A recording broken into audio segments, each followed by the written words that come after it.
All right. Hi, everybody. I'm Alicia. I'm Erwan. Great to be with you. This is the Essential Dating and Relationship Skills webinar. So we've been really excited to be with all of you tonight. And before we dive into the material, we want to tell you a little bit about ourselves and how we got into doing this kind of work with singles and couples in their love lives, where it all came from. Then we'll go through how the call is going to go, and then we will dive in. So why don't you start with your background? How'd you get into all this, baby? Okay, how it started was my parents had a very challenging, difficult relationship that I did not want to mimic. My future was sort of forecast to mimic their relationship. Uh, I'll spare you all the details of my past and tell you that I ended up in psychoanalysis at 15 years old. I was in psychoanalysis from 15 to 20 years old, dove into psychology, started to really get myself sorted out.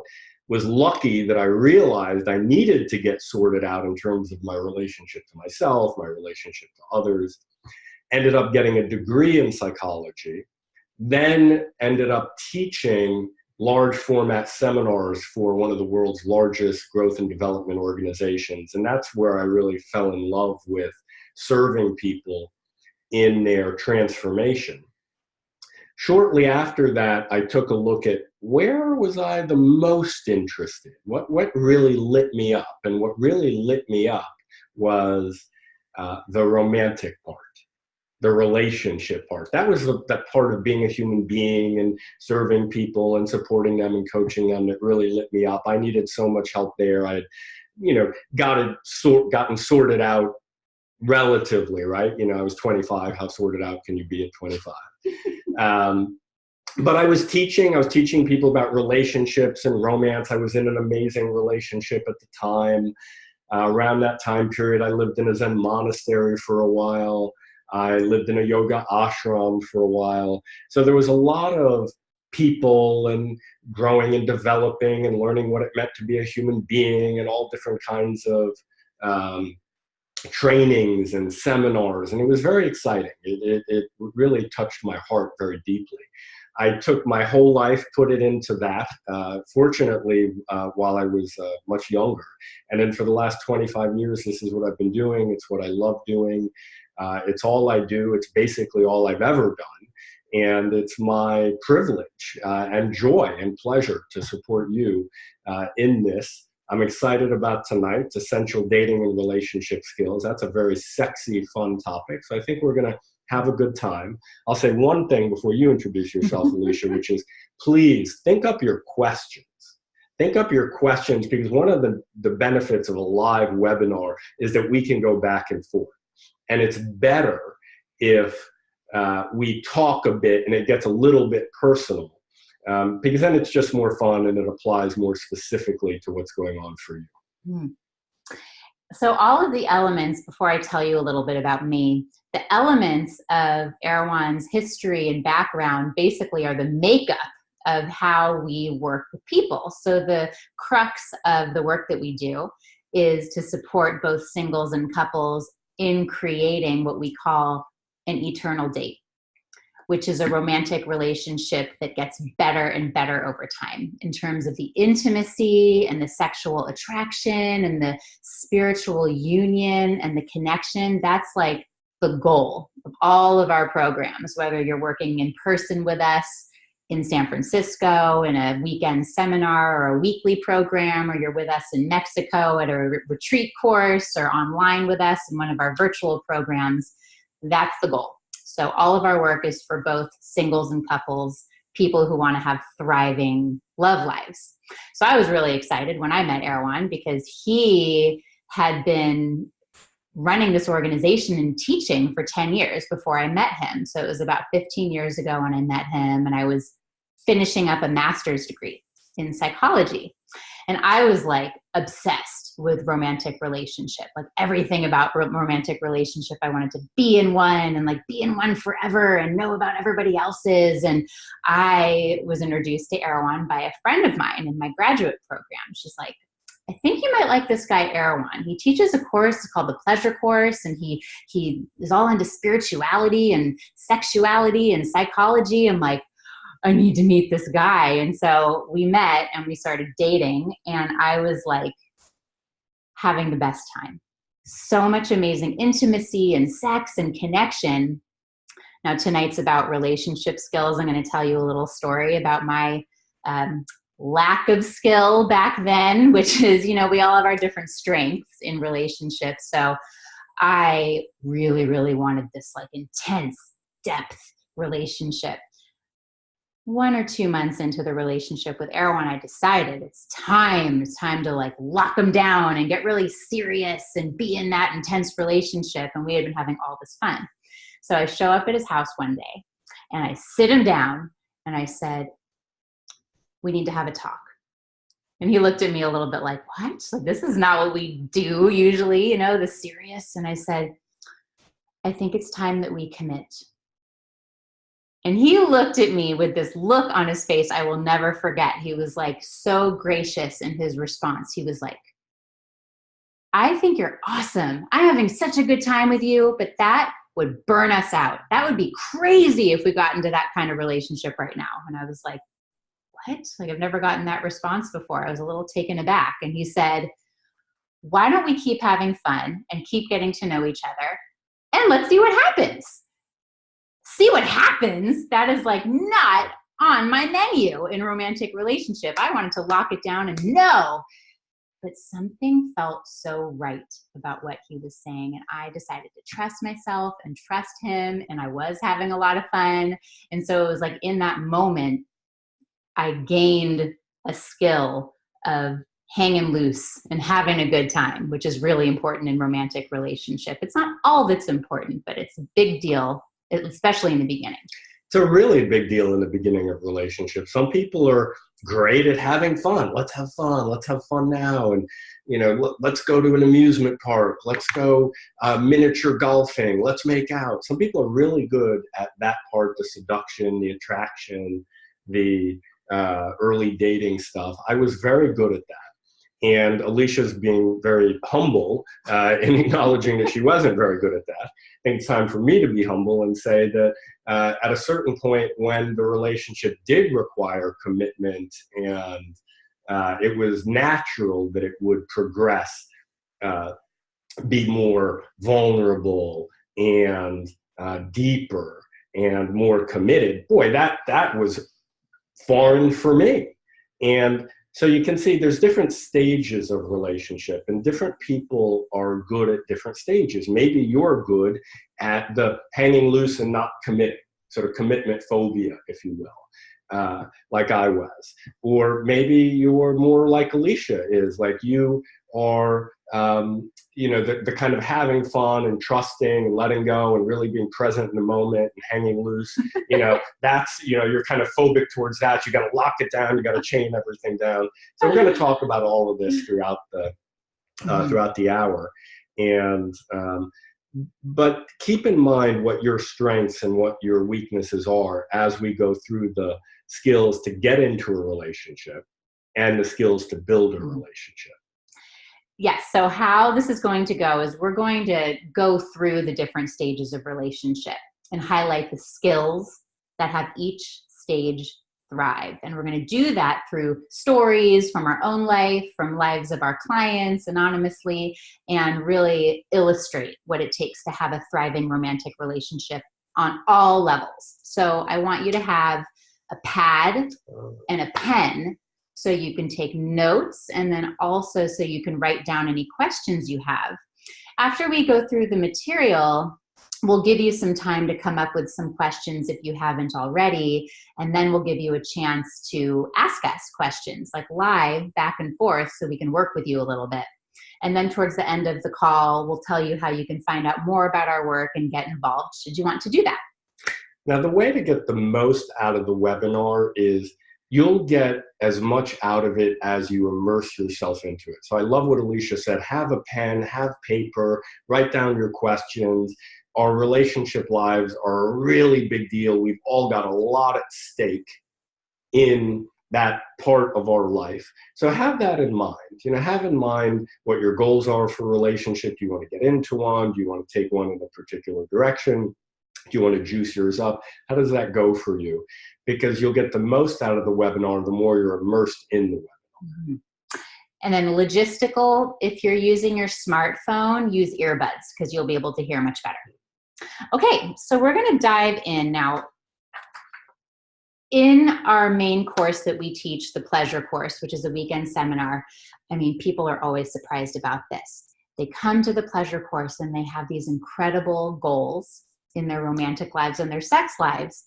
And the first day of the course, before we even get into the specifics about skills and techniques and all these really useful things, is to uncover your own psychological patterns.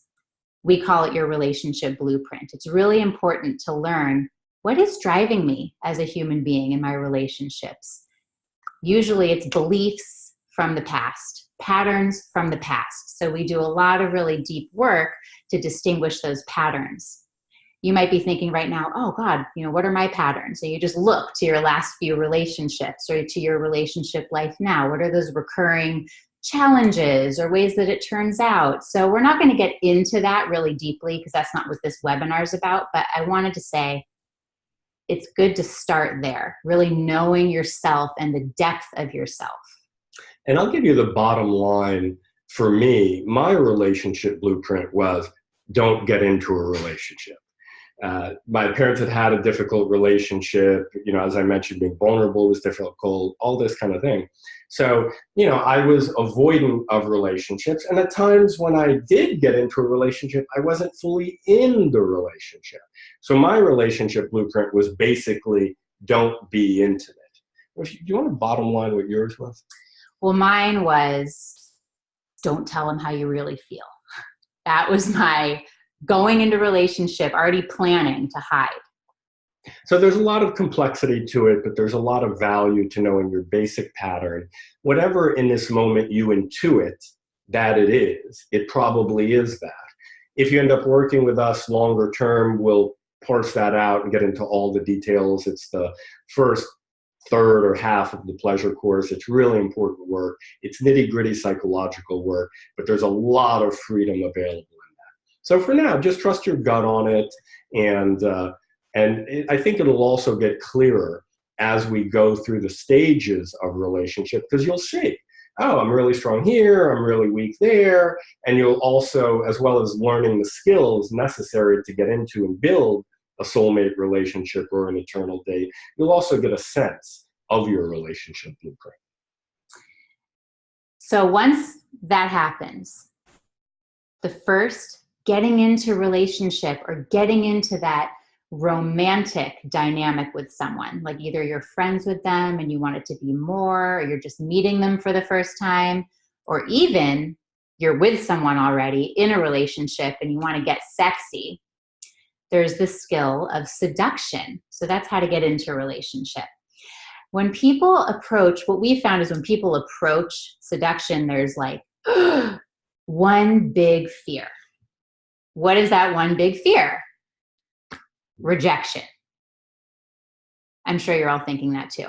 So we have these steps to seduction that will actually make it easier for you to approach the seduction process successfully without being overrun by that fear. So the first step is like, let me ask you a question. What if you could tell, like you had a bubble above somebody's head that you're attracted to, and you could tell what they were thinking, whether they were interested in interacting with you or not? I mean, what would that be worth, right? To really get a read on how they're going to respond to you. There's a way that you can do that. So we call it qualifying, and we call it testing the waters. So it's very, very simple. So let's say we don't know each other. We're just hanging out, we're hanging out. We're at like a cafe. Yeah. We're having our coffee. You got my yerba mate. I'm just hanging out. And let's say Erwan, who I don't know, sees me and wants to know, should I talk to her? Is she interested? What does he do? So what I do is I do a small gesture that makes it so she has to respond to me. Okay, I don't make an overt big attempt to engage the person in conversation and kind of energetically grab them and try to, look, make them talk to me and that kind of thing. That's not attractive. People have done that with you. You've probably done that with people. I've done that with people. People have done that with me. It's not attractive. What is attractive is somebody who just checks out if the other person wants to relate to them. And it can be anything. It just has to force them to react to you. So it's something like, oh, hey, how's it going? Oh, hey.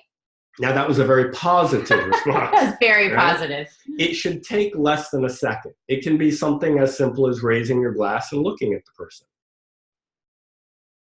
Okay, so that was kind of medium, so I'm not really sure, so I would follow that up with another qualifying gesture. How's it going? It's all right. Okay, so that was negative, so I would move off, right? I'd go back to work, get back on my laptop, whatever. So what's nice about that, if with very little investment, you get a lot of information. I love what Alicia said. It's like having a text bubble above the person's head for whether they want to relate with you or not. If that was in the app store for whatever phone, it would be the most expensive app of all time if you could really determine whether people are interested. Well, you don't need an app for it. You just need to qualify. It's a small gesture to see if they're interested. Now, it can be physical like this. It can be words like, hey, how's it going? If you're at a party, it could be like, wow, nice party. How do you know the host? It's just a simple little gesture. Now, women have an edge with this. So this is the edge, is that women, or the person in the feminine role, if it's two women or two men, we have this way where we can actually non-verbally check the other person out. We don't even have to say anything. It can be as simple as she's very good and at then that. Looking away. It could be flash a smile, look away. It could be with your body language, just something like this. Oh, very subtle, and as women, we actually do these things really naturally without thinking. But if you send that energy, if he responds or she responds, they're interested. And in terms of men and women, men are biologically hardwired to respond to a woman's call, to a woman's energy that she's putting out there. So you literally have to put it out there pointedly and then let go. Put it out, let it go. That's the bottom line of qualifying somebody. Make contact. Sometimes we're so nervous or introverted or afraid of rejection or whatever that we don't actually make contact and we lurk. Lurking is not good. Don't lurk. Okay? You have to actually make contact, but it's really in and out. You test the waters. You check out where the other person's at. And in fact, it really continues like that as the relationship progresses. So I don't want to go on about that too much more. That's probably the most important skill in terms of meeting somebody and getting with somebody. So then once you've done that, so are you saying you want to move on to the next stage now? Okay, because I have a couple more things. Go ahead. Well, I really want to just tell you a story, actually, because qualifying, testing the waters is so key. Like if you just do that, you will get so much information. And one of our students that we've been working with for probably like 8 years now, when we first met him, because some of you might be thinking like, I'm kind of shy, or it's sort of hard for me to engage new people or someone I want to get romantic with. I promise you, you're not shyer than this guy I'm about to tell you about. So he was so shy. He lived in a cabin in the woods, like south of San Francisco, somewhere nature-y, with his dog alone. That's what he did. He lived there. And one New Year's Eve, Erwan and I, with some of our friends, were hanging out at our loft in the Mission District, and we decided to take a hike up Bernal Hill, which is this really like beautiful view, New Year's Eve in San Francisco. And our friend said, my brother's going to come meet us. He's going to come meet us. You're going to get to meet him. We said, great. We can't wait to meet your brother. And we were up on the hill. He literally came out of the bushes from somewhere and grunted like, hi, nice to meet you. It was very primal, shy, kind of went back into his little area. That was how he was. Now his sister knew he really wanted to like come out socially. He wanted to get a girlfriend. He really wanted to like join kind of the social universe. So she basically made him take the pleasure course with us. She like made him sign up. He shows up. He was feeling a little shy and awkward, but he learned this very simple skill of how to qualify. And he joined one of our weekly classes, and we spent 1 month in these weekly classes focusing on this skill of qualifying and seduction. And Erwan said to him, if you spend this month and like do exactly as we tell you, like really learn this skill, your life will be very different in 1 month. And he wanted to learn so bad. So he's like, okay, I'll do whatever you say. And we told him, go out every day, like once a day or evening, meet a woman. Just meet her and qualify her. He took it on every single day, whether it was a coffee shop or at the Muni stop, you know, kind of the bus stop, or a bar at night, or wherever it was. He qualified. He went cheers or hello or tipped his hat or nice place or cool shirt or whatever it was. He had a lot of failure, a lot of women that didn't want to talk to him. But one night he went to this bar and he was just doing his thing, and he went cheers to this woman, and she went cheers back, and she flashed this smile, and he's like, oh my God, it's happening. And then they got into conversation and they hung out together that night. They got married. That woman is his wife, and they have a baby, and they actually live down the street from us. It's a total success. And he got there through this simple skill of qualifying.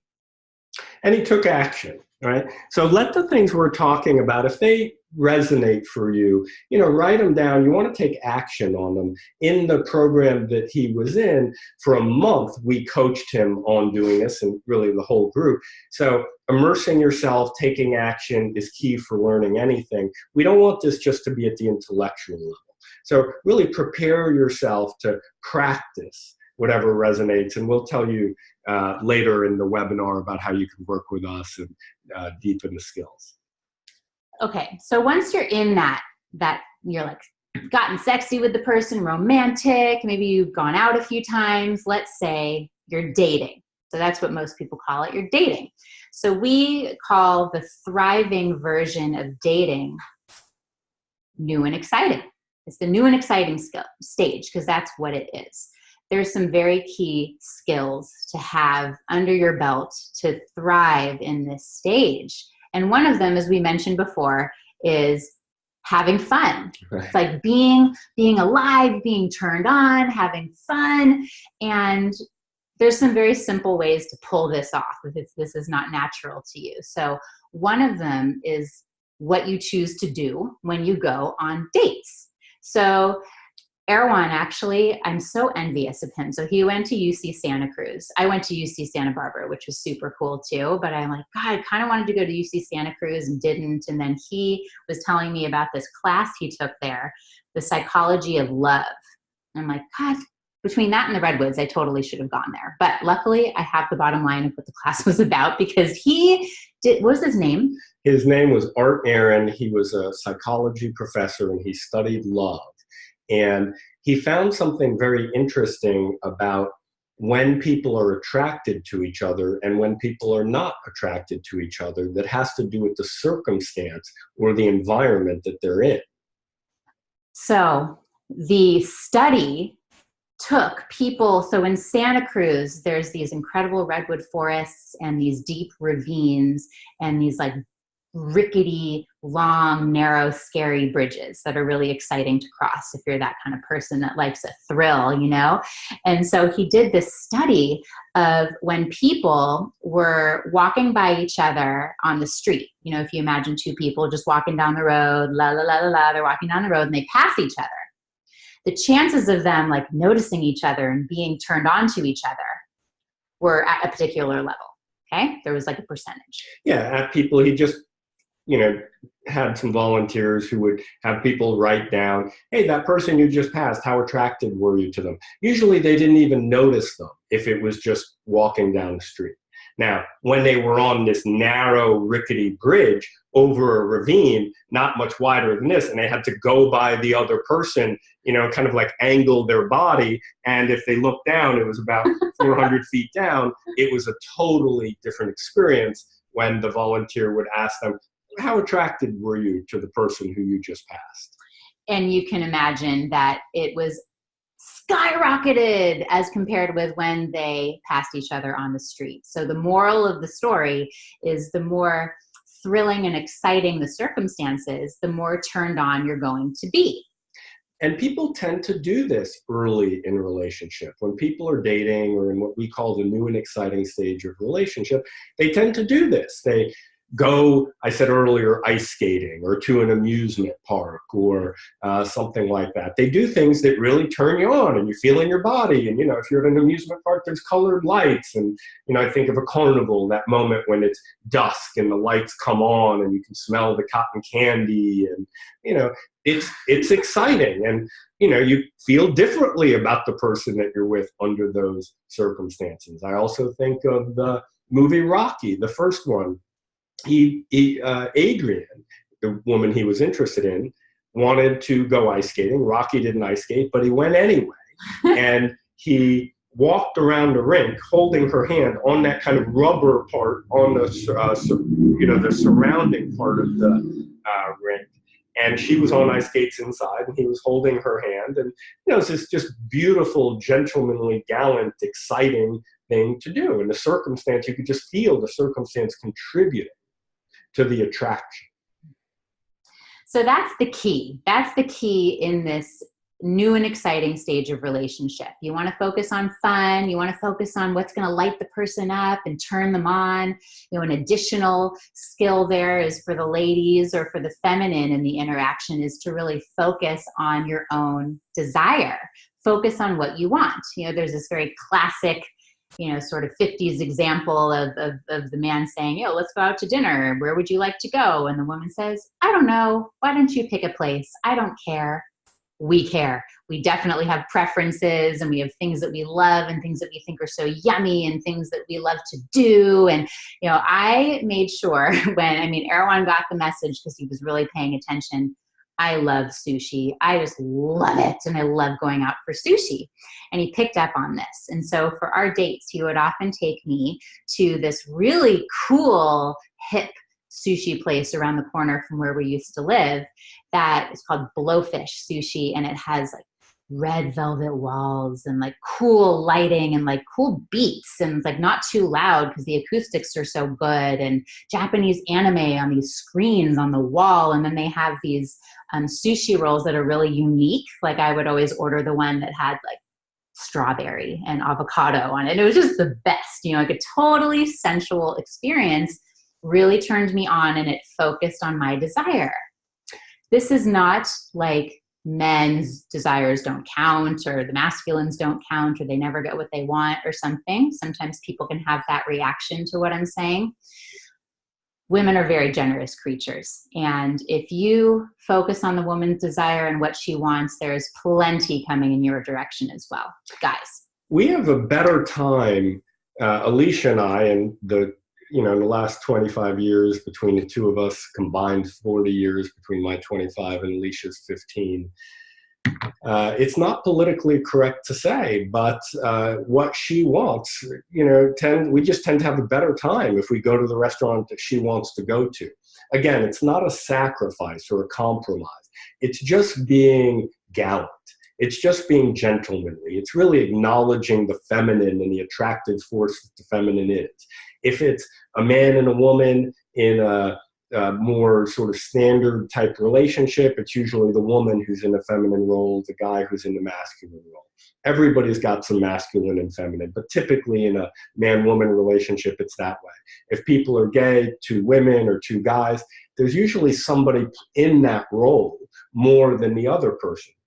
Sometimes people swap roles, a man and a woman, or two women or two men. So it can go all kinds of ways. But whoever is in that feminine position, paying attention to what they want is a really, really good idea. And you could almost bottom line feminine, masculine dynamics with that understanding and that statement. We could do a whole webinar on that and really dive into it and get into it. We spend a lot of time on that in the pleasure course, but I just want to kind of bottom line that because it's very key for the dating stage of relationship, and people tend to pay a lot of attention to that in the dating stage of relationship. Now, we've been together 15 years. I am doing my darndest to continue to do that, and it keeps things sexy. It keeps things lit up. It keeps her happy and bright. And, you know, it's cliche, but happy wife, happy life. You know, that's just the reality. So there's the new and exciting stage. Transitioning into the next stage of romantic relationship brings a new tone to the relationship. There's a new vibe, not to exclude the new and exciting vibe, but it brings a new depth. So a really important skill in going into the middle game of relationship, or going steady, or boyfriend, girlfriend, girlfriend, girlfriend, boyfriend, boyfriend, like where the person's like your person, you know, you're in a relationship. We call that stage best friends and lovers.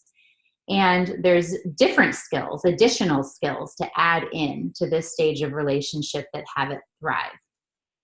So the first one is communication. Totally key. It's not like you don't communicate in the first stage of relationship, but there's like the importance of it and the depth of it increases in the second stage. So, I mean, this was one of the areas I really had to grow in my relationship with Erwan, because I will tell you how my communication went before. So I had this high school sweetheart boyfriend when I was in high school. His name's Rob, great guy, captain of the soccer team. You know, I was into him. And I remember I wanted to go to prom. And all my friends were being asked to go to prom, and I hadn't been asked by him yet. And I was like starting to get anxious. And one day we were driving, and he had this like green pickup truck that he was super into. He's like, yeah, he always wears like cool sunglasses, and I'd ride in the passenger seat. It was so fun. We just got our licenses. And so I said, hey, James just asked Natalie to the prom. Isn't that exciting? And he's like, yeah. That's cool. Mm-hmm.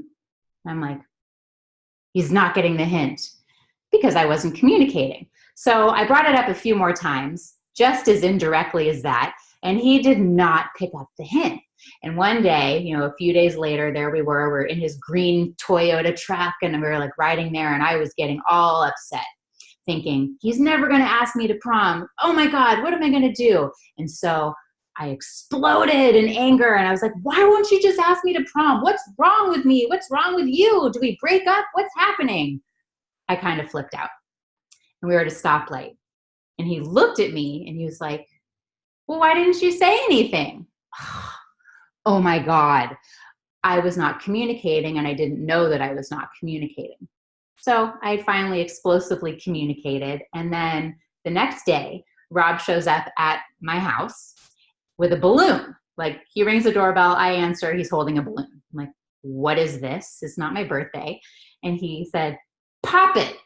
And he hands me the balloon.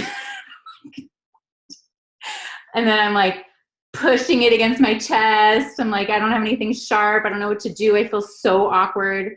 And so I decided to sit on it. And I got on my porch and I sat on the balloon, and it popped. And there was this little note in there in Rob's handwriting that said, will you go to prom with me? It was so cute. So I was really happy. But my point is, that was a lot of work, and it was a lot of strife and angst that didn't need to be there. Communication is key. There's two parts of communication. So the part that I was grappling with in that story was, be honest, be direct, tell the truth. I bet you know some people that are really good at that part. Maybe you are. The other side of it is be nice about it. You know, be loving, be approving of the person. So those two together are the magic combination to communicate anything to anybody. And you may have noticed that if there's one and not the other one, the communication doesn't get across. If there's the truth, but there's not the, let's say, the heart truth or the warmth or the love, the communication doesn't land.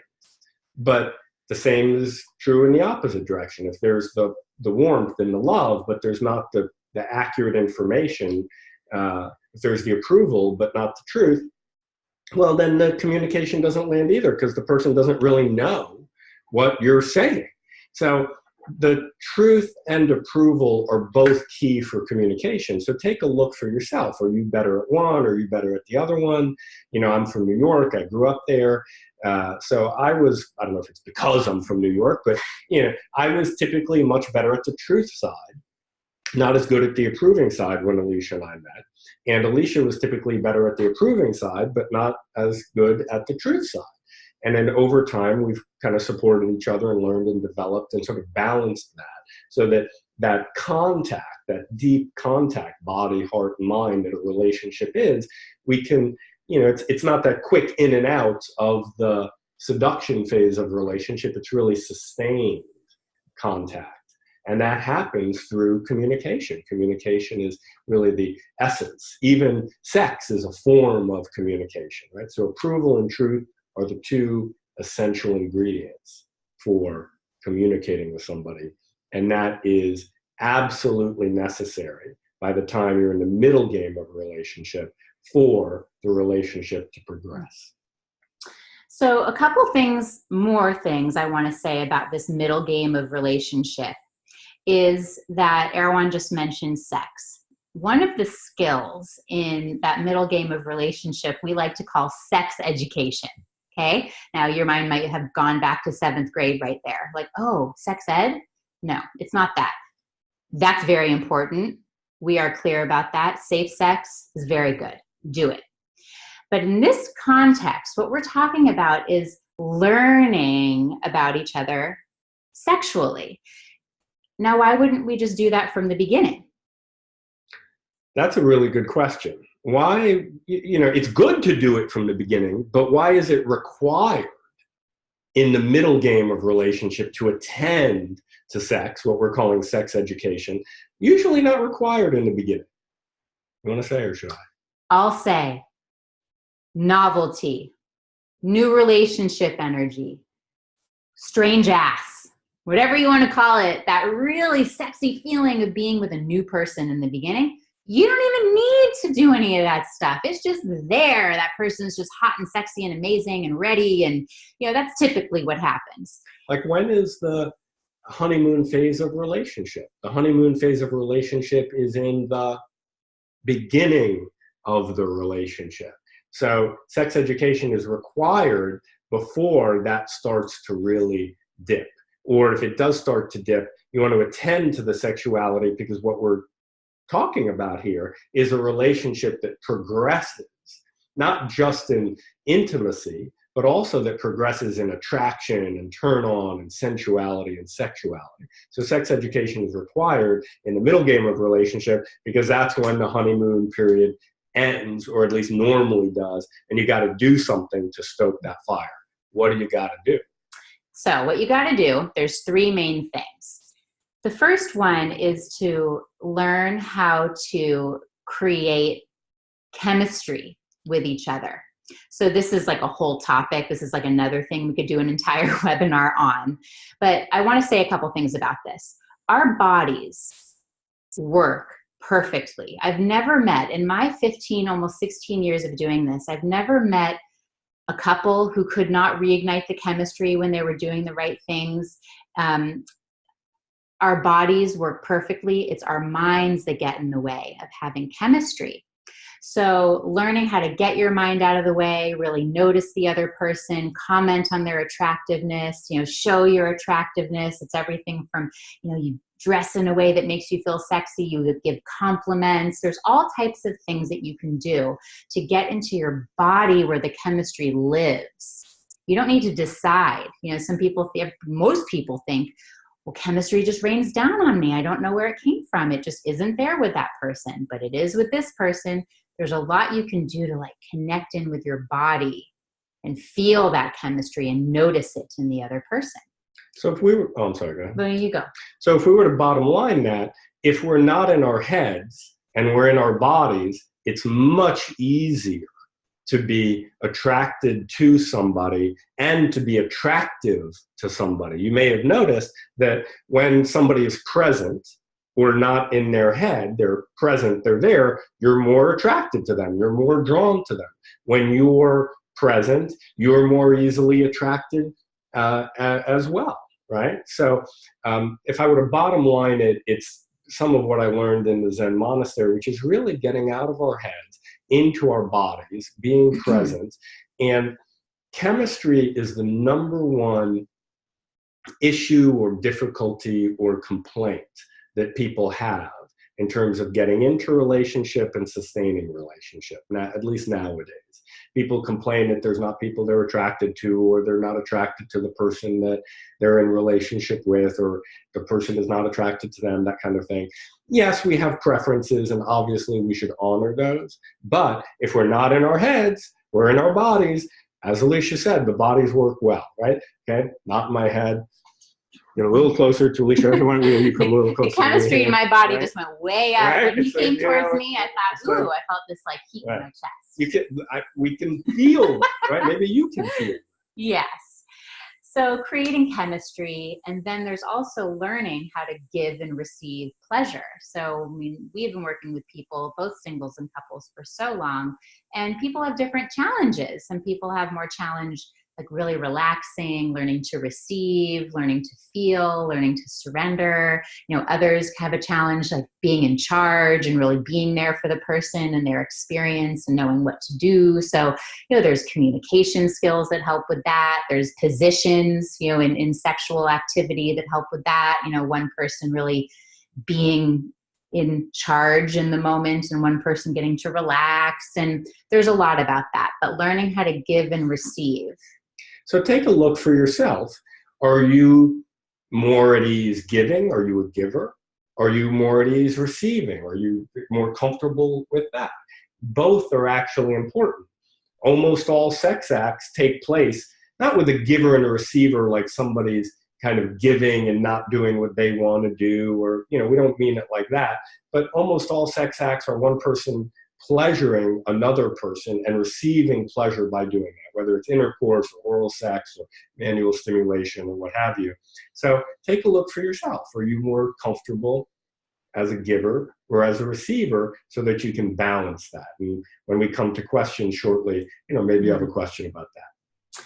Yes, and then the last one I'm going to just mention very briefly, which is that there's sex technique that we teach in our most advanced courses. We're not going to get too into it now, but you can really learn techniques to extend and expand the pleasure in your own body and in another person's body. So that's all I'm going to say about that. But learning those skills actually really help with sex education. It's educating yourself. Like, wow, you know, like, how do I pleasure this person? Like, how do I really receive the pleasure? What are the, you know, the anatomy, the technique, all of it. So secret practices. Secret practices. But they really do work. You can extend all kinds of sensual sexual pleasure. We're going to Mexico in 3 weeks to teach a large group of people. And, you know, in that kind of format, we do that kind of advanced work. In the pleasure course, we sort of introduce it. Here on the webinar, we're introducing it even a little bit more basically. But it is important to address sex and sex education. Now it's confronted. How does that fit with your relationship blueprint? Are you at ease with that? Are you not at ease with that? These are good questions to ask.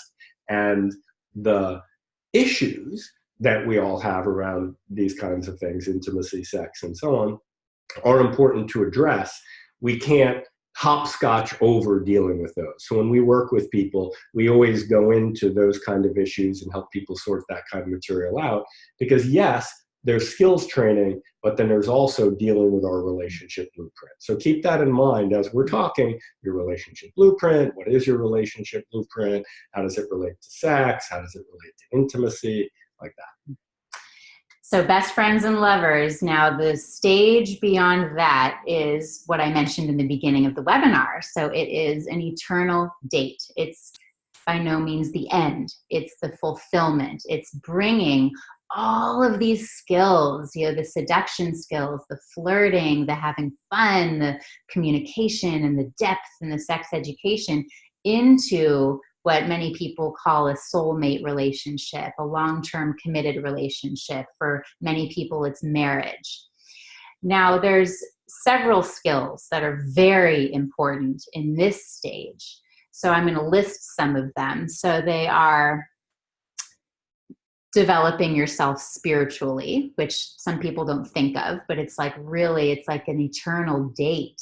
It's eternal, right? It's eternal. It's an eternal date. That's why marriages and commitment ceremonies are usually officiated by somebody who has some spiritual chops.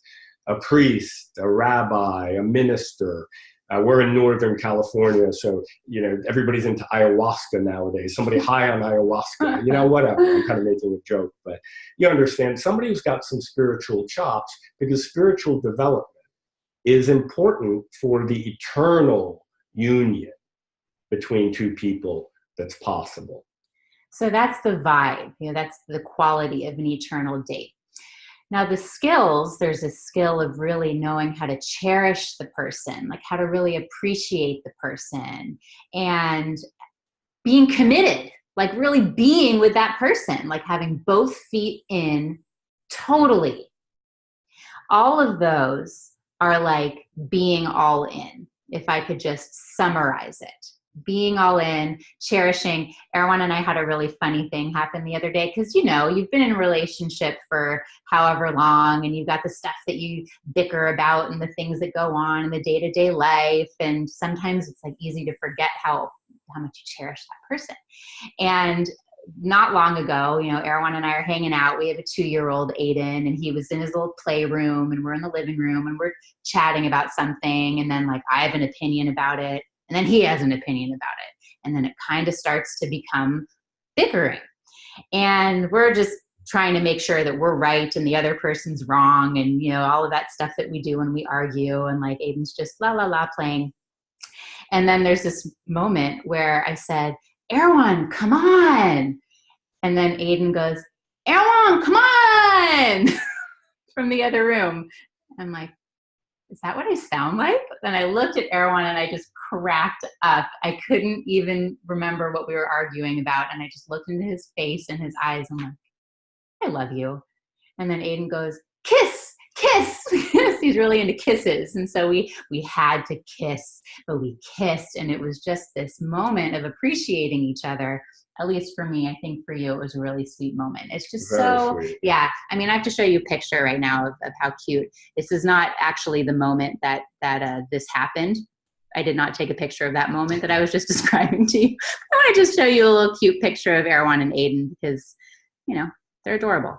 So look at these. Look at these two. This is like this little kid that reminded me cherishing is so important in an eternal date relationship. So we're not going to make you look at pictures of our cats. Yeah, don't. Oh, God, we're those cat people. We're a little crazy about that, but we're not going to do that. So being all in is essential. Just like this webinar, the more we're immersed in it, the more you're immersed in it, the more you'll get out of it. A relationship is that way times 1,000. A relationship reaches that place of eternal union when both people are totally in and willing to do whatever it takes. So that's why spiritual development is the skill that gets us into an eternal date. That's what I learned at the Zen monastery, to be all in. It wasn't to not make mistakes. It's unavoidable. We're going to make some mistakes in life. But if we're all in, there's a magic that happens. If we're committed, if we're cherishing, the relationship has a type of space that allows it to have that magical feeling of union that we all want. Now, having said that, we don't want to leave behind the fun and the new and the exciting. These stages are cumulative. In fact, in some senses, the early material is more important because it's got to be there in the beginning and it's got to be there in the end. Yes. So I'm going to tell you another funny story. So this just happened last weekend. So Erwan and I, we took this weekend together. We took a weekend away and my parents came and they took care of Aiden and we went to Berkeley, across the bridge. And we thought, let's just have a weekend away. We're going to see some friends and stuff like that. And we're going to stay with my friend Heather, who lives in Berkeley. So we're driving across the bridge and we're thinking like, yeah, I got it. It was just so nice. There was this space for, we were just like feeling free. We did the things we love to do. We stopped at Whole Foods we walked around Whole Foods for like 45 minutes and enjoying and buying snacks and like commenting on, like I bought coconut lime toothpaste and I was really excited about it. We're having a pretty good time, you know, we're thinking, let's just, you know, get to Heather's, let's go to bed early. Like we need to catch up on our sleep. Okay. My friend Heather is a wild girl. She is wild, and we pulled up into the driveway and we were walking up the front walk, and like she has one of those garages where there's like windows on top of the garage, and the inside of the garage is actually a room in their house, and the lights were on in there. And the first thing we see is this like naked woman in that room, and we were like, what is going on?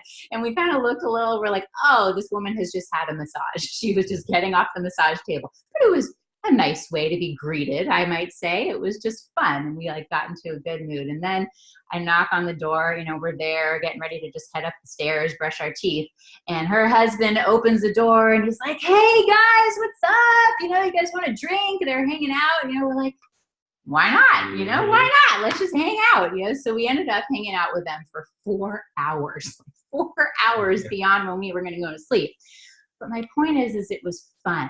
You know, it was fun and it was lively and it was exciting, and it brings that juice back even more. It's not trivial. It's not trite. It's very important to be deliberate about fun and having a good time and going out, and you know, maybe you go out for dinner, to a bar, to a party, that kind of thing. It's actually, you know, really important as a relationship progresses, because it tends to get dropped out. So I want to show you this picture here. This is my BFF, Heather. This is her husband. Here's us. You know, we got some shades on.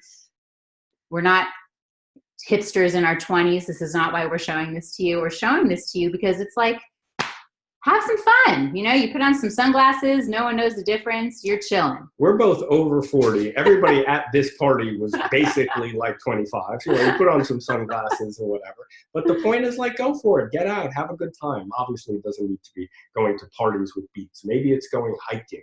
You know, maybe it is going roller skating or something like that.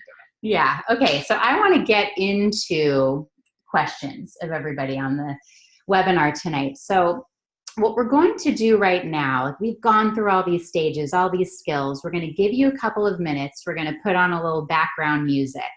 And we'll just give you a couple minutes to jot down any questions you have for us about your relationship life. It can be as specific as you want. It can be as vulnerable as you want. It can be more general, like really whatever it is that you want to know. And then we'll answer some questions. You might have a question for us about how we handle something. So we've talked about spirituality, we've talked about psychology, we've talked about sexuality. You know, we also talk often with our students about lifestyle design, how to design a life. We've talked a lot about that, a life to support romantic relationships. So the questions can be really in any category. Nothing's off limits. We're happy to answer. So we'll take about another minute or so. Just use your pad and jot down whatever, you know, something about your relationship blueprint or your skill or what you want to know from us. And, you know, if people have questions, we'll just launch right into them. If it takes a little bit, we'll answer some of the most common questions that people have. Okay. And I want to tell you how to raise your hand. So basically, on the laptop, you go to the chat button at the bottom, and then you click raise hand. If you're on your phone, you tap the screen, then there's a bottom menu, and then you click more, and then you click raise hand. So that's how you can raise your hand. And you're all, you know, writing your questions now, those of you that you have them, and I'm talking to you at the same time. I realize that. But what I want to say is that you might feel a little shy to ask a question. I promise you someone else has that question. We've probably heard every question. There's no dumb questions. There's no silly questions.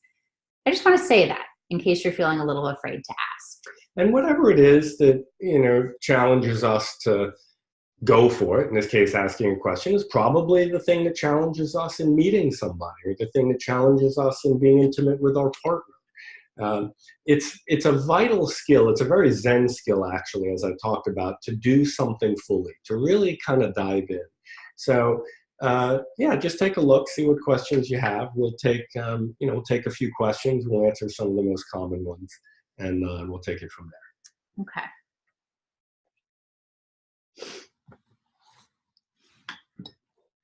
I think we'll start with the common ones. Yeah, let's start with a couple of common ones. Yeah, I'm going to read the question and then we're going to answer it. So, how do I attract the right man or the right woman? This is one of our most common questions. The right man or the right woman. So the first thing is to notice, as human beings, we have a laundry list of exactly how this other person needs to be for us to approve of them, to be with them, to consider being in a relationship with them. Some of these things are really important and you should hold on to them. Others of these things can actually unconsciously come from our past, like what we learned to want or what we feel we should want. I think I was supposed to, Alicia's dad is a doctor. And originally when we met, she wrote me off. And I think you didn't even know why. And then it ended up being this kind of sort of strange thing because I wasn't a doctor. Yeah, I looked because I'm like, God, this is amazing. Erwan's so great. We're having so much fun, but like something's wrong. I just had this something's wrong feeling. And finally one day I actually sat and I looked, okay, what's wrong? And it's like stream of consciousness style. And then I realized, well, he's not a doctor. My dad's a doctor. I unconsciously had it that my guy had to be a doctor. Once I realized that, I'm like, whatever. I love Erwan and that's who I'm going to be with. And in fact, he is a doctor. He's the love doctor. I made him a doctor in my mind, so it didn't fit my pictures.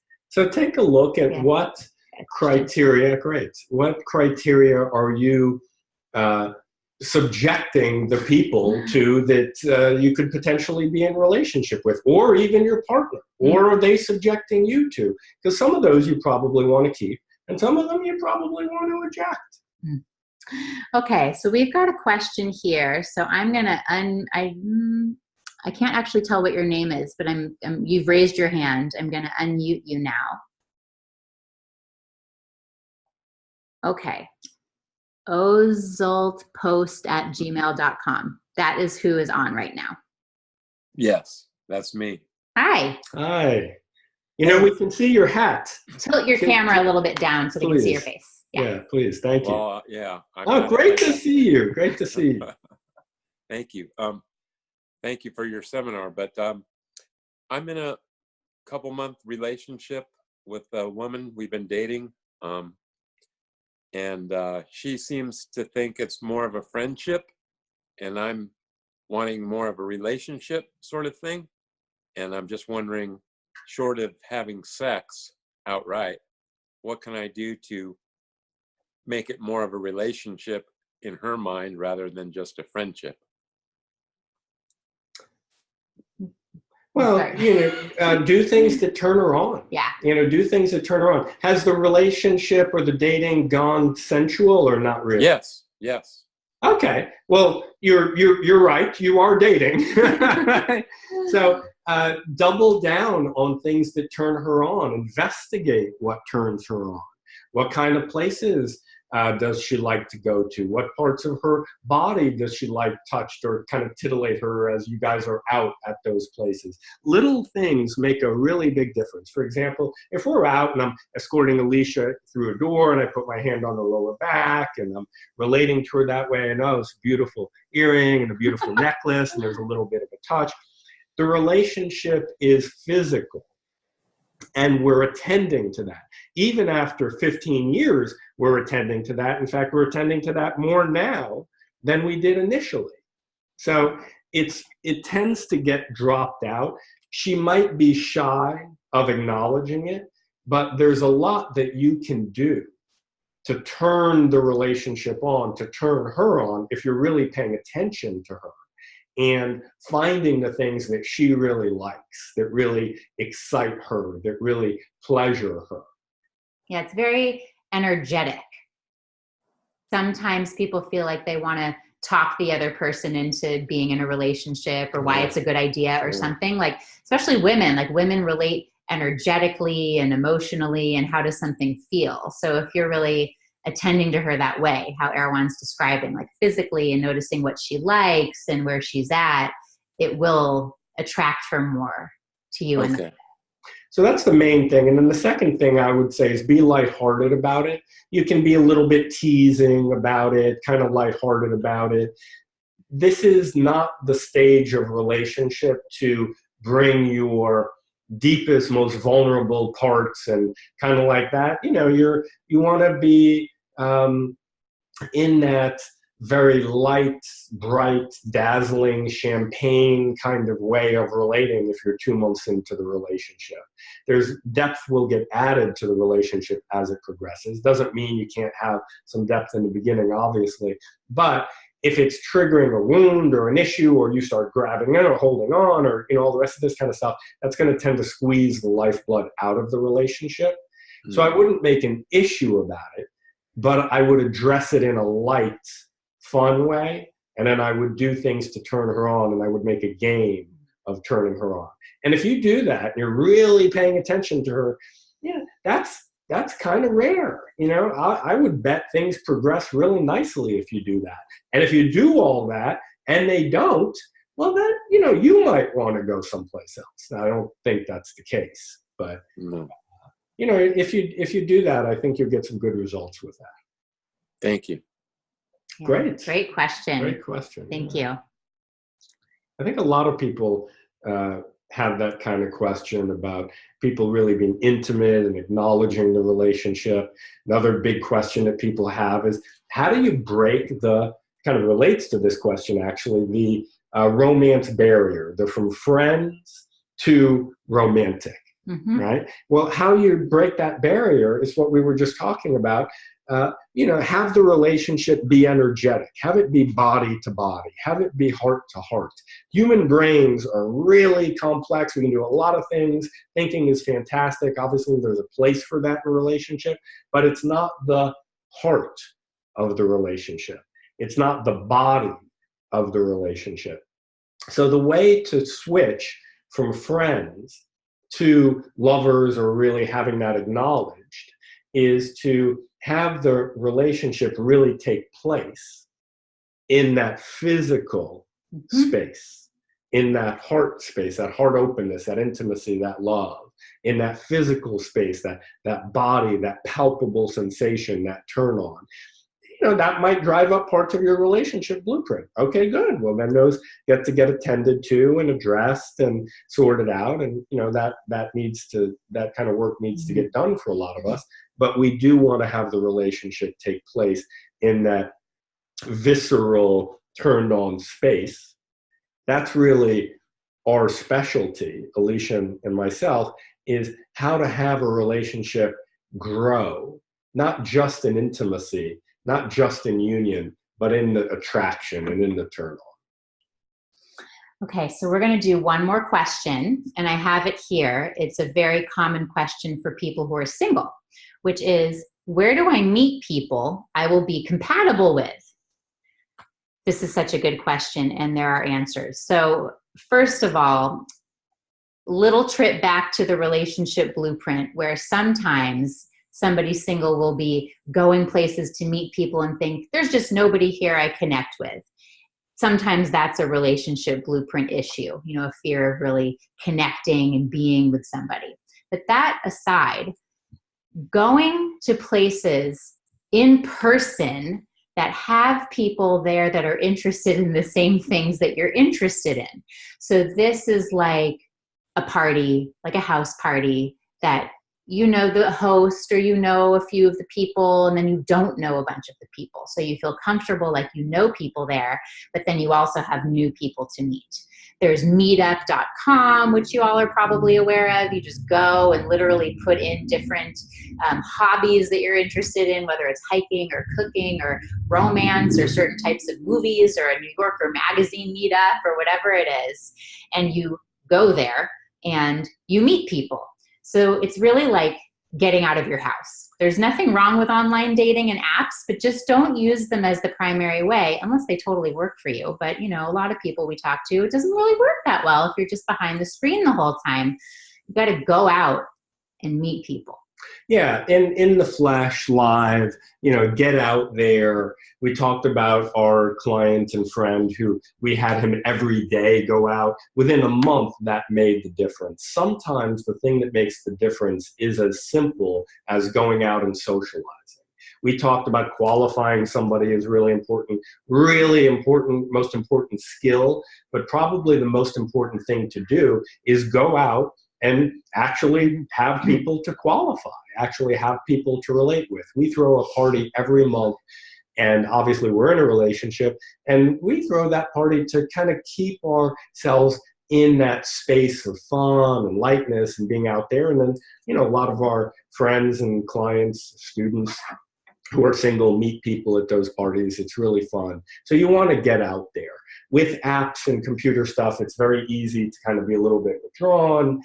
Sometimes the apps create the sense that there's so many alternatives, so people don't actually dive in or don't even show up at a date. They call that ghosting. Someone has a question about online dating, so I'm just going to bring them right online, and we're going to answer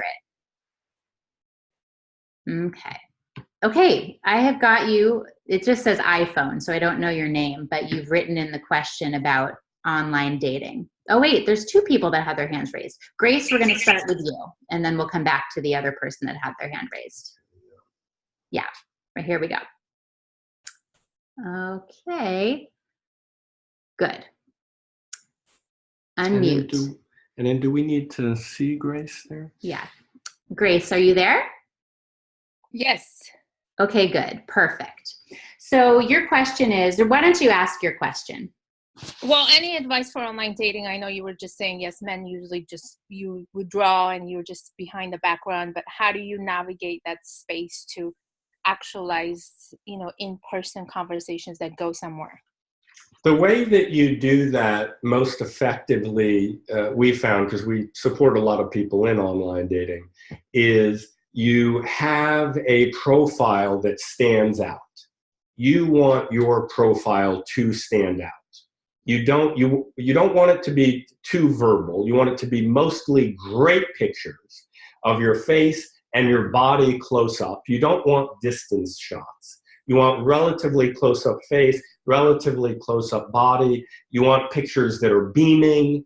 Your energy is really on and high. You want compare your profile to others. The most important thing is that your profile stands out. The language of what you write should be bubbly and exciting. It should be appealing. Should be not too long. Not too long. It should be the kind of thing that somebody can look at the picture and say, oh, wow, she was interesting, and then kind of dive in, and then it's just easy to see that you're great. Things are said in sort of short summary format. That's the most important part of the profile. Then, if you do that, you'll get responses. And once you're getting responses, a really good thing to do is first you do a little text back and forth to see if the person is for real and if they're going to follow up. Then it's a good idea to do a call. Mm-hmm. Then it's a good idea to meet live. So text, call, live in that order. A lot of people just jump. Somebody likes them, say, oh, hey, yeah, great, okay, I'll meet you at the cafe, and then the other person doesn't even necessarily show up. You want to qualify them ahead of time to see if are they going to show up, and do you want to show up? So use the skills that we talked about for dating, fun and bright and out there and overt and extroverted, do sort of a text version of that. You can take a page out of Millennials' books, use a lot of icons and fun language and that kind of thing. Then get on the phone. You get a lot more information when there's actual verbal contact. You just get you can just kind of get a better read on the person and get a read on you. And then go to, then from there to live. You could obviously use video chat in there instead of phone call, which would probably actually be even better. Thank you. I appreciate it. Great. Yes. Great. Good luck with that. Yes. So we have one more question. I'm going to bring you off of mute. Okay. And it just says iPhone, so I don't know your name, but you've written in a question to the chat and you're now off of mute. So you can ask your question. Yeah, I have the question. I already wrote down there. So that's the question. Okay, so your question is, people like me and I don't share my feelings, and how to attract girls, how to maintain long distance relationships. Is it okay to maintain? If I miss someone and dating someone, how to find love. These are a lot of good questions. A lot of good questions here. So people like you, so that's great. I think you're not saying people like you, but I think you're saying people like you.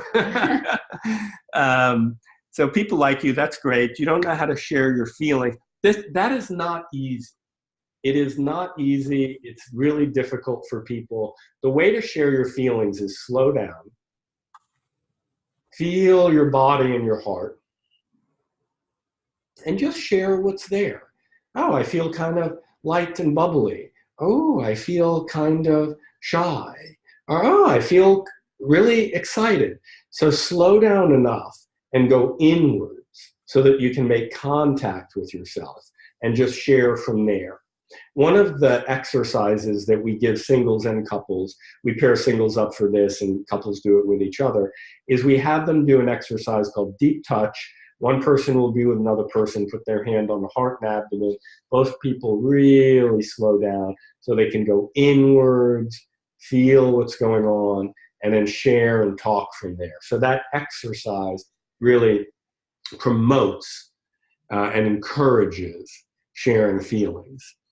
So that's that one. And how to attract girls. Well, how to attract girls is find out what they want and give it to them. That's the way to attract girls. Good bottom line. Find out what they want and give it to them. They like guys who are well-dressed. They like guys who are confident. They like guys who are extroverted. Alicia, when we were going out initially, I found out that she wanted some CDs. Remember back in the day of CDs? So like I got the CDs that she wanted and took her out to sushi and this kind of stuff. So find out what the girl or the woman or the feminine person wants and give it to them. They will like you more, I promise. How to maintain long distance relationships. Keep doing that. From a guy's point of view or the masculine point of view, really keep doing that. It's more important as the relationship progresses, even more important than it was in the beginning of the relationship.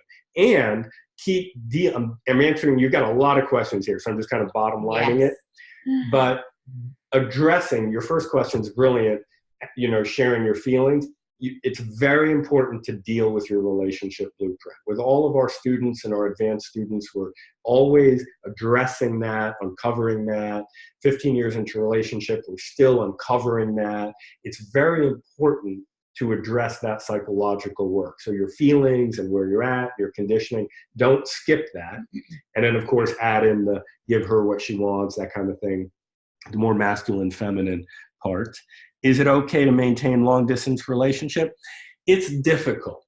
It's okay. There's nothing immoral about it, but it is very difficult to sustain a long-term relationship, especially if there's not a planned future together in the same location. If there's a planned future together in the same location, it's more likely to succeed. And if you miss someone and dating someone, how to find love. Would you tell me a little bit more what you mean by that question? Sometimes I miss someone and dating someone, so it's kind of confusing. So yes. Who is my actual love? Who is my actual love? It's really hard. Oh, right. Which one? Yeah. Yeah. One girl I miss that girl, right? So another girls I'm just dating, having fun or something like that, just hang out. But I'm missing someone, so it's kind of confusing for me. Well, whoever you're having the most fun with, and whoever you're, I guess, missing the most or the most connected to, that's the one. Okay. One of our students asked us this a while back. He's also now married. he said he was dating this woman and this woman and this woman, and which one should he pick? And I said, which one is the most fun? And he said, Carrie. And I said, great, pick her. So, you kind of trust your gut on this. You kind of want to let go of your head and trust your heart and your gut. Yeah, thank you. Yeah, great questions. Thank you. Really good questions. I know. 5 questions. I know, and great job answering those very thoroughly. That was good. Yes. She's very approving. Yeah, really awesome questions, everybody. I really appreciate the vulnerability and the specificity, and I feel like we really got to get into it for a little bit. And I think everybody on this webinar benefited from the answers to those questions. And really from the questions themselves, Yeah. Everybody has those questions. Yeah. So what we're going to do now is we're going to take a few minutes and let all of you know how you can work with us beyond this webinar. So I encourage you to stay for this part and really engage it. All of it's exciting. There's a particularly exciting thing for those of you who are extra adventurous that I'm going to tell you about too. But this is really it's like where the rubber meets the road. It's an opportunity to go deeper with the types of topics that we discussed tonight. So we're going to go through that, and I'll tell you how to express interest. Okay. The first thing I want to say is that we have something for everybody. If you live in San Francisco and you want to do live kind of intensive work, we've got the pleasure course. I'm actually going to show you some pics so you can see as I'm talking. I'm getting up the picture of the pleasure course here, and then I'm coming back to you and sharing my screen now. Okay. So here we go. This is the pleasure course. This is us at the pleasure course. This could be you in the pleasure course. So maybe you like in-person intensive experiences. You can fly here for the pleasure course if you live somewhere else. You can come here if you're in San Francisco. Here's me in the pleasure course, clearly talking about something I'm very passionate about. It's probably sex. So this is us. Now, those of you who, like this webinar, enjoy your transformational experiences on your computer or on your phone, there's a subscription service that's all virtual. So you can see here there's these videos that are not available to the public. We update the video section regularly. You pay monthly and you get these videos. You get a bunch of audio recordings. So it really supports you in your love life anytime, like on the train on the way to work, when you're working out, whatever it is. Then we have weekly in-person programs. So they're here in San Francisco, and we do different exercises, sharing exercises. We go more deeply into the topics that we covered tonight. These classes can also be attended virtually. So if you live out of town, you can be zoomed in like you are tonight to these classes and have a weekly structure for your love life. And then we've got the Yoga of Relationship course for singles and couples that takes place in Mexico. So this is like ultra adventure. It's like love camp. It's being in a mansion on the water, doing nice, deep, experiential touching exercises, non-sexual. It's really like about opening your heart and getting into your body and being in a retreat setting. We do a lot of yoga. There's chilling out by the pool, and that is Carrie, who we were just yeah. And then we do some sensual. We teach a technique called extended orgasm, so we demonstrate that. You can see that. It's how to produce a lot of pleasurable sensation in another person's body. This part of the course is optional. Most people opt to engage and see that because it's like, where else are you going to see that? A demonstration of that. And then everybody goes and practices in their own room, individually, or if you're with a partner and want to try it like that. So meditation is the core of the Yoga of Relationship course for singles and couples. And here's everybody meditating on the beach. Now, I think this is all I want to say about that course, except for this course in Mexico is coming up in just a few weeks, and it's the last time that we're going to be doing it for a while because we're going to be focusing on building a different part of our curriculum online for the next year or two. And we still have 3 spots left in this course. And because it's coming up in 3 weeks, we're going to just make you an amazing deal if you want to come with us. If you're like on this webinar and you're like, oh my God, this is so fun. I'd love to go to Mexico. I'm that kind of person that can just jump on a plane and go and have an adventure. So for this, it's like, we know it's last minute and we'll definitely make it really awesome if you decide to come to this. I'm offering free love life consultations. I actually want to come back to you so I can see you away from the pictures for a minute. So the way to find out more about these programs and to sign up, I'm offering free love life consultations. So it's me and you, coffee date on Zoom, you know, just like this, me and you, and we'll go into your particular goals for your love life. You know, maybe this webinar sparked a bunch of goals that you didn't even know you had for yourself, but you really want to achieve through working with us. We'll go through all of the logistics of the programs. I'll give you an opportunity to register. Because you came from this webinar, if you sign up during the Love Life consultation, we're going to give 20% off of whichever program you sign up for. You'll also receive one of the videos that's actually not available to the public, but it's a live talk of this webinar. So I'll show you what that looks like here. It's the Essential Dating and Relationship Skills live. So you'll get this, and you'll be able to watch it and kind of review. And I need to actually do better on this photo app. 1 second, everybody. There we go.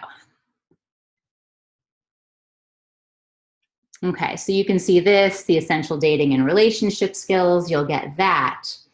And then the other thing that we're going to do is for the first 3 of you that jump on this and set up a Love Life consultation, if you sign up for whatever program during that consultation, you'll get a free 30-minute coaching session with either Erwan or myself, your choice. So those are the options. And I want to say something about this because it's like going from a webinar to having a private Love Life consultation, which is free, by the way, and saying like, I'm actually really interested in this. It takes a lot of courage. And you may all have heard this quote. I'm just going to read it. It's Einstein's quote. So no problem can be solved from the same level of consciousness that created it. So we're talking about change. When things are not going like we want them to go in our love lives, like we want them to go even better, we have to think about things a little bit differently than we normally think about them.